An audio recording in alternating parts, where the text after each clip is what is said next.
किन लुकेर बसेको यता उता सबैजना यता उता बाहिर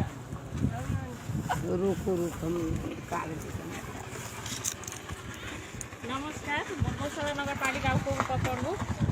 यहाँनिर आजको स्थितिमा म यहाँ प्रत्यक्ष रूपमा अहिलेको अवस्थामा उभिराखेको छु। आज मङ्गलबार लगभग 10 बजे होला। आज कार्यपालिका बैठक राखेको छु 8 बजे र म कार्यपालिकामा सधैँ धेरै ढिलो भएर आज म पनि कार्यव्यस्तताले अलि ढिलो आउन पुगेँ र यहाँनिर यो गेटमा मेन गेट नै लक गरेर राखेको छ। उपप्रमुखलाई नगर प्रमुखको आदेश छ कि भित्र प्रवेश गर्न नदिने। एउटा जनप्रतिनिधि, म जनताबाट चुनेर आएको व्यक्ति यसरी अराजकता फैलाएर एउटा चाहिँ भनौँ एउटा यो गुन्डा लट्ठाइ तरिकाले गेट बन्द गरिदिएर मलाई भित्र जान नदिने, मैले जनताको काम कसरी गरिदिने हो। हिजोको समयमा लगभग अफिसको बन्दको बेलामा अनुगमनकै विषयमा मैले पत्रहरू माग्दाखेरि अधिकृतले फोन नउठाइदिने, मोबाइल स्विच अफ गरिदिने, सम्पर्कमा नआउने, अनुगमन हिँड्नु भन्दाखेरि अटेर गर्ने हुँदाहुँदै मैले हिजो फाइल माग्दाखेरि नदिएपछि दर्ता चलानीमा त्यो काम अहिले जुन हाम्रो नगरमा वडा स्तरीय योजना होस्, नगर स्तरीय योजना होस्, काम भइरहेको अवस्थामा सम्झौता नगरी धेरै ठाउँमा गुनासो आएकोले अनुगमन छड्के चाहिँ गर्नु पर्यो भनेर के काम कार्यदेश दिएको छ छैन भनेर दर्ता चलानी किताब मैले आफ्नो नियन्त्रणमा लिएपछि आज यो अवस्था सिर्जना भएको। म जनसमुदायलाई, गौशाला नगरपालिकाको सम्पूर्ण नगरवासीलाई भन्न चाहन्छु कि यो गलत कुरा गर्दाखेरि, यसरी अनियमितता गर्दाखेरि, नेपाल सरकारको बजेट खर्च गर्दाखेरि मैले बोल्दाखेरि आज यो अवस्था आएको छ।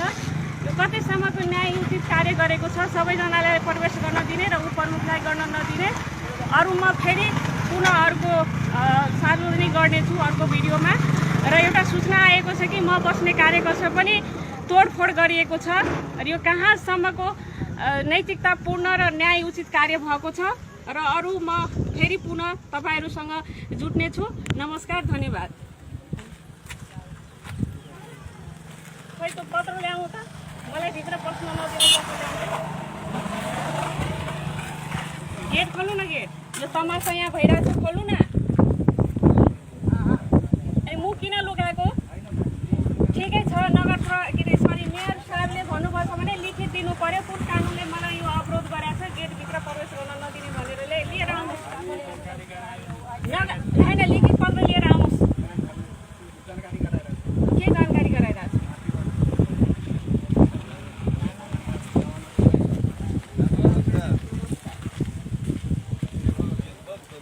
हमारा दही नहीं थे सर, हमारा मेरे सर के अभी नहीं थे, आदेश नहीं थे कहना। हाँ नहीं थे जी, नहीं लिखित नहीं पढ़ले नहीं हमरा, ये कारण से नहीं जाए